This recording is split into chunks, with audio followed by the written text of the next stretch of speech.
ரஞ்சித் காரணம் இணைப்புல இருக்கீங்கல்ல, தொடர்ந்து இன்றும் சமூக நீதி போராட்டங்களுக்கான தேவை ஏன்? முதலமைச்சருடைய பேச்சை எப்படி பாக்குறீங்க?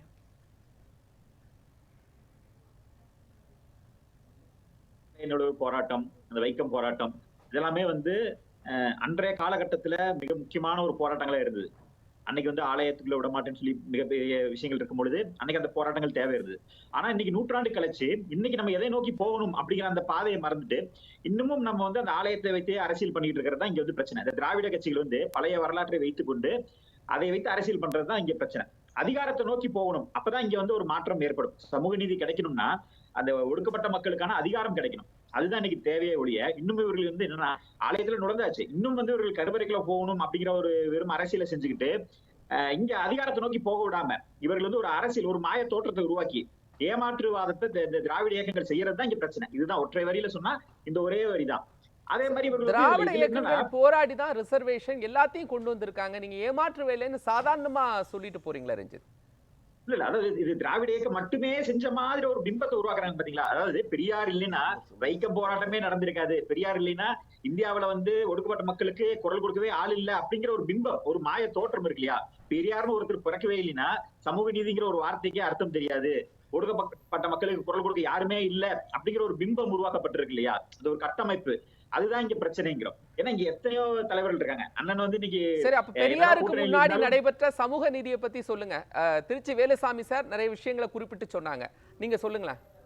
அதுதான் சொல்றேன், இந்த வைக்கம் போராட்டமே எவ்வளவு பெரிய இது பாருங்க. அதாவது அதாவது காங்கிரஸ் அதுக்கு முன்னாடி கேட்கிறேன், ஆலய நுழைவு போராட்டம் ராஜாஜி என்ன செஞ்சாரு அப்படின்லாம் திருச்சி வேலுசாமி குறிப்பிட்டு சொன்னாங்க. நீங்க என்ன சொல்றீங்க? அங்கிருந்த அந்த ஒரு நாராயணகுரு அவர்களோட பங்களிப்பே இங்க தெரியாத அளவுக்கு போச்சு. இன்னைக்கு வைக்கம் போராட்டத்துக்கான மிக முக்கியமான காரணம் அண்ணன் காங்கிரஸ்காரங்கிறனால அந்த காங்கிரஸ் தலைவர்களோட பேரை சொன்னாரு. டி.கே. மாதவன் அவர்களா இருக்கட்டும், மேனன் அவர்களா இருக்கட்டும், அவர்களை பத்தி எல்லாம் சொன்னாங்க. அதெல்லாம் இங்க மறைக்கப்பட்டது பாத்தீங்களா? இதுதான் இங்க பிரச்சனையே. இங்க மதுரையில அவர் இங்கிருந்து வைக்கம் போய் போராடினா இருக்கிறாங்க. தமிழ்நாட்டுல எத்தனை ஆலய நுழைவு போராட்டம் ஐயா பெரியார் அவர்கள் நடத்தி இருக்காரு, எத்தனை கோயிலுக்குள்ள உரிமை மீட்டு கொடுத்திருக்காரு. மதுரை மீனாட்சி அம்மன் கோயிலுக்குள்ள கூட்டு போனது யாரு? அதெல்லாம் இருக்கு இல்லையா? இங்க யாரு சமூக நீதி நிலைநாட்ட பார்த்தா? தேவர் அவர்கள் தான் மதுரை மீனாட்சி அம்மன் கோயிலுக்குள்ள ஆலய நுழைவு போராட்டம். மதுரை மீனாட்சி அம்மன் கோவிலுக்குள் நுழைய விடாமல் தடுத்தது யாரு?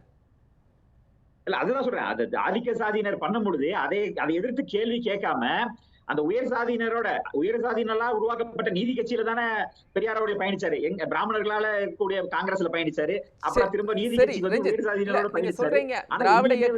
திராவிட இயக்கங்களும் அதுக்கு முன்னாடியும் ஒவ்வொரு காலத்துல ஒண்ணு சொல்றாங்க, காங்கிரஸ் அவர்கள் என்ன செய்தாங்களோ சொல்றாங்க. இன்றும் ஏன் தொடர்ந்து கொண்டு இருக்கிறது அது சொல்லுங்க. இன்றும் தொடர்வதற்கான காரணம் என்ன? தமிழ்நாட்டில் இல்ல, இந்தியா முழுவதும் ஏன் தொடருது? அதுக்கான காரணத்தை சொல்லுங்க. இல்ல, இது இந்த மனநிலை தான். குறிப்பா தமிழ்நாட்டுல அதிகமா தான் இருக்குன்னு சொல்லணும். இப்ப நீங்க இந்தியாவில இருக்கிறதோட தமிழ்நாட்டுல நீங்க பாத்தீங்கன்னா வட இந்தியாவில கூட பாத்தீங்கன்னா உத்தரப்பிரதேச மாயாவதி அவர்கள்லாம் கூட இல்ல, நான் சொல்றேன் இருக்கு, எல்லா பக்கமும் இருக்குது. இந்தியா முழுக்கவுமே இருக்கக்கூடிய பிரச்சனை அது ஏதாவது ஒரு ரீதியான ஒடுக்குமுறை இருந்துகிட்டே இருக்கு. சாதி ரீதியான மட்டும் இல்ல, மத ரீதியாவோ, இன ரீதியாவோ, மொழி ரீதியாவோ, நிற ரீதியாவோ ஏதோ ஒரு ரீதியான ஒடுக்குமுறை இது உலகம் முழுக்கவே இருந்துகிட்டு இருக்கு. வளர்ந்த நாடுல இருக்கக்கூடிய அமெரிக்காவிலேயே கருப்பின வெள்ளைன்னு பிரச்சனை இருக்கதான் செய்யுது. அமெரிக்கா டெவலப்டு நேஷன்கிறோம், அங்கேயுமே அந்த பிரச்சனைகள் இருக்கதான் செய்யுது அப்படிங்கறத பாக்குறோம். ஏதோ ஒரு ரீதியான ஒரு ஒடுக்குமுறை இது இந்த மனித நோய் அப்படிங்கிறது இருக்கதான் செய்யுது. ஒரு ஒரு மனிதன் சக மனிதனை ஒடுக்க பார்த்துக்கிட்டு இருக்கான் அப்படிங்கிற ஒரு மனநோய் இருக்கதான் செய்யுது. ஆனா தமிழகத்துல இதை சரி பண்ணாம வச்சிருக்கிறது திராவிட இயக்கங்களோட பங்களிப்பு அதிகம் அப்படிங்கிறோம். ஏன்னா இந்த பிரச்சனை இருந்தாதான் இதை வைத்து அரசியல் செஞ்சு இவர்கள் வாக்கு வங்கி அரசியல் பண்ண முடியும். ஒண்ணுமில்ல, இன்னைக்கு வேங்கவேல் பிரச்சனை, அதுல இந்த திராவிட இயக்கம் என்ன அந்த ஒடுக்கப்பட்ட மக்களுக்காக குரல் கொடுத்துட்டாங்க, என்ன அவர்களுக்கு ஒரு என்ன நன்மை நடந்தது சொல்லுங்க. இன்ன வரைக்கும் அதுல ஒரு தீர்வே கிடைக்கல. அந்த ஒடுக்கப்பட்ட மக்களுக்காக தமிழுக்கு எதிராக திணிக்கப்படக்கூடிய இந்தி சமஸ்கிருதத்துக்கு எதிராக நடைபெறக்கூடிய அந்த போராட்டமும் ஒரு முன்னெடுப்பான சமூக நீதி போராட்டங்கள் தானே? இல்ல, அதுதான் சொல்றோம்ல, இப்படி ஒரு பிம்பத்தை தான் உருவாக்குறாங்க. இன்னைக்கு யாருக்கு எந்த ஒரு மொழியுமே யாராலையுமே யார் மேலேயும் திணிக்க முடியாது. அதுதான் உண்மை, நிதர்சனமான உண்மை. வேணுங்கிறவங்க படிச்சுக்க போறாங்க, வேணுங்கிறவங்க தெரிஞ்சுக்க போறாங்க. தமிழையுமே கூட யார் மேலேயும் யாராலையும் திணிக்க முடியாது. அவங்க விருப்பப்பட்டாதான் படிக்க போறாங்க. நீங்க எத்தனையோ பேர் தமிழகத்திலே தமிழ் படிக்காம பிரெஞ்சு படிச்சுட்டு வேற லாங்குவேஜ் படிச்சுட்டு போற மொழிக்கான ஆதிக்கம் அதிகமாகிற போது அதற்கு எதிராக போராடுவது ஒரு தேவை தானே? அந்த தேவையான சமூக நீதி போராட்டமா கட்டமைச்சிட்டு இருக்கிறாங்க. அதுதான் சொல்றோம், இங்க ஹிந்தி எங்கேயுமே திணிக்கப்படவே கிடையாது. அதுதான் யதார்த்தமான உண்மை. ஆனா இது வந்து அது ஒரு பிம்பத்தை உருவாக்கி அரசியல் பண்றாங்க. வேற ஒண்ணுமே கிடையாது. இப்ப இது ஹிந்திங்கிறது ஒரு ஒரு காமன் லாங்குவேஜா, ஒரு கனெக்டிங் லாங்குவேஜா உருவாக்குறதுக்கு மத்திய அரசு வந்து ஒரு முயற்சி எடுக்கிறாங்க. இது வந்து நம்ம கான்ஸ்டிடியூஷன்ல இருக்கக்கூடிய ஒரு சார் விஷயம். அது காங்கிரஸ் இன்றும் ஆட்சி காலத்திலேயுமே மசோதாக்கள் செஞ்சாங்க. ஹிந்தியிலும் சமஸ்கிருதத்திலும் தானே சார் வருது? இல்ல இப்ப ஆங்கிலத்திலயும் வருது. அந்தந்த மாநிலங்களுக்கு அந்த மாநில மொழிகளுக்கு மொழிபெயர்த்து குடுக்குறாங்க.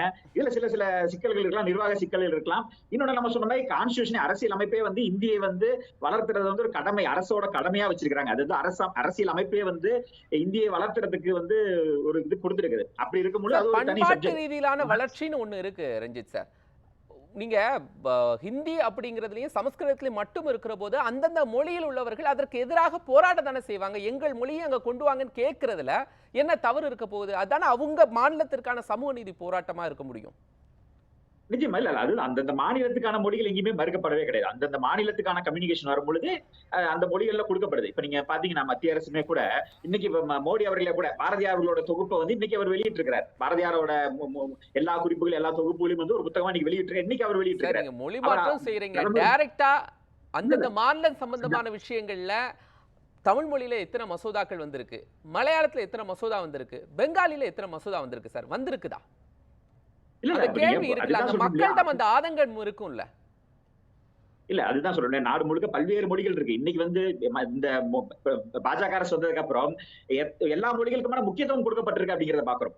நீங்க இந்த அபிஷியல் லாங்குவேஜையும் தாண்டி பல மொழிகளுக்கு வந்து ஒரு முக்கியத்துவம் கொடுத்துக்கிட்டு இருக்காங்க அப்படிங்கறத பாக்குறோம். இன்னைக்கு வந்து கம்யூனிகேஷனுக்கு வந்து ஆங்கிலமும் ஹிந்தியும் இருக்குது. அதுல ஆங்கிலம் வந்து அந்நிய மொழியாவும், ஹிந்தி வந்து இந்த நாட்டின் மொழியா இருக்கனால ஹிந்தியை வந்து ஊக்குவிச்சுட்டு வராங்க அப்படிங்கறத பாக்குறோம். அதே நேரத்துல தமிழ் மொழி எங்கேயுமே முடக்கப்படல, எங்கேயுமே தமிழ் மொழிக்கான முக்கியத்துவம் குறைக்கப்படல. அதற்கான அதுதான் சொன்னேன். ஏதாவது ஒரு மசோதாவை அந்தந்த மாநில மொழிகள்ல தமிழ் மொழியிலோ இல்ல பெங்காலிலோ ஏன் கொண்டு வர முயற்சி செய்யவில்லை அப்படிங்கிற கேள்வியை நான் கேட்கிறேன் சார். நீங்க புறக்கணிக்கல அப்படின்னு சொல்றீங்க, புறக்கணிக்கப்படுகிறதுன்னு அந்த மாநில மக்கள் சொல்றாங்க.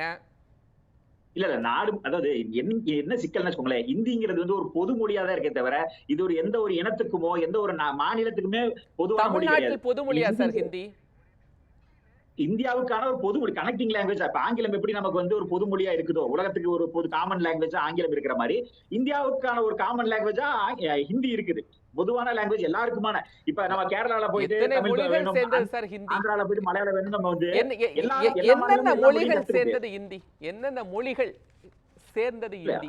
ஹிந்திங்கிறதே உருவாக்கப்பட்ட மொழி தாங்க. ஹிந்திங்கிறது எந்த ஒரு இனத்துக்குமே சம்பந்தம் கிடையாது. நீங்க வட இந்தியா போனோம்னா நீங்க உத்தரப்பிரதேஷ் போனா அதுலதான் எந்தெந்த மொழிகள் இருக்கிறது, எந்தெந்த மொழிகளோடு இணைந்து ஹிந்தி பயணிக்கிறது அது சொல்லுங்க. இந்தியில பல தமிழ்ல இருக்கிற சில வார்த்தைகள்லாம் கூட இந்தியில இருக்குது. அது இது தனி சப்ஜெக்ட். நீங்க என்னென்ன மொழி இருக்கு, எந்தெந்த மொழிகள் சேர்ந்து உருவாதுன்னு போட மிகப்பெரிய ஒத்துக்கொள்ள மறுக்கிறீங்க ரஞ்சித், நீங்க ஒத்துக்கொள்ள மறுக்கிறீங்க.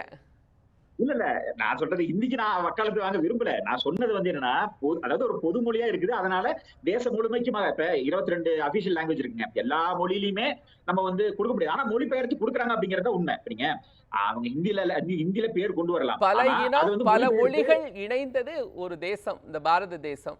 அதுக்குள்ள இன்னும் அந்த மொழி பிரச்சனைகள் இருக்கு. இதனுடைய துவக்கம் தான் அன்னைக்கு வைக்கும் போராட்டமா இருந்துச்சு. அதுக்கு முன்னாடி நடைபெற்ற போராட்டங்களா இருக்கு. இன்னும் தொடர வேண்டும்னு அதான முதல்வர் சொல்றாரு.